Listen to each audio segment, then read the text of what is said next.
बिहार में सभी 243 सीटों के रुझान आ चुके हैं और 161 सीटों पर अभी एनडीए आगे है। ये बहुत बड़ी बढ़त है और बिहार के लिहाज से अगर आप देखें पिछले विधानसभा चुनाव से अगर तुलना करें तो बीजेपी हो जेडीयू हो दोनों की स्ट्राइक रेट जबरदस्त नजर आ रही है। आरजेडी 67 सीटों पर पिछले परिणाम से पिछड़ता हुआ दिख रहा है, जबकि कांग्रेस को एक बहुत बड़ा नुकसान होता हुआ दिख रहा है, क्योंकि पिछली बार चुनाव में 19 सीटों पर कांग्रेस के उम्मीदवार जीते थे और इस बार रुझानों के मुताबिक सिर्फ 7 पर आगे है।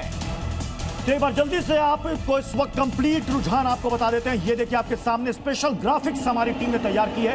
161 सीटों पर एनडीए रुझानों में आगे है, 77 सीटों पर महागठबंधन आगे है, जनसुराज पार्टी 3 से आगे हिलडुल नहीं पा रही है और अन्य के खाते में फिलहाल रुझानों में 2 सीटें जाती हुई नजर आ रही है। और इस बार कई मौसम वैज्ञानिकों की जो भविष्यवाणियां थी वो धड़ाम होती नजर आ रही है। एक बहुत बड़े मौसम वैज्ञानिक प्रशांत किशोर, उन्होंने कहा था कि इस बार लिख के ले लीजिए 25 से ज्यादा सीटें जेडीयू को नहीं आने वाली है। रुझान तो बता रहे हैं 70 सीटों पर जेडीयू इस वक्त आगे चल रही है। और आपने इंटरव्यू भी किया था प्रशांत किशोर का प्रत्युष पटना में, उस वक्त भी उन्होंने इस तरीके की बातें कही थी, लेकिन जो रुझान है उससे तो बिल्कुल कुछ भी ऐसा होता हुआ नहीं दिख रहा है।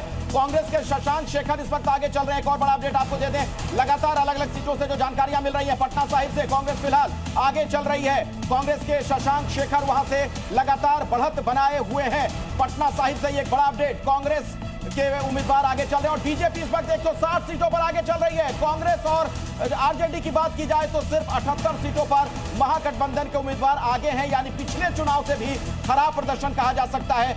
इन रुझानों के मुताबिक परिणाम नहीं है, लेकिन रुझानों के मुताबिक बीजेपी बहुमत के साथ सरकार बनाती हुई दिख रही है। और इस वक्त आपके सामने स्पेशल ग्राफिक्स है, यहां पर देखिए जितने भी पार्टियों के प्रमुख चेहरे हैं उनके साथ साथ सीटें भी हम आपको बता रहे हैं। अररिया सीट पर देखिए जेडीयू आगे चल रही, जेडीयू की शगुफ्ता अजीम यहां से आगे है।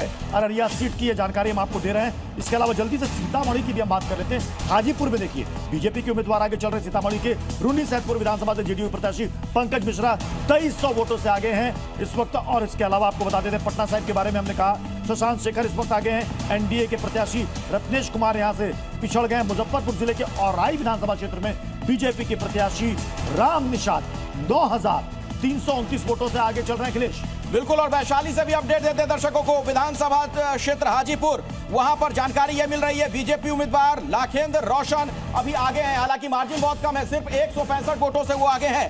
खबर आ रही है मुजफ्फरपुर से, वहां पर औराई जो विधानसभा क्षेत्र है वहां से मैं आपको अपडेट दे दूं, बीजेपी के प्रत्याशी हैं राम निषाद, वो एक बड़े मार्जिन के साथ आगे चल रहे हैं, लगभग 10,000 वोटों का अंतर है।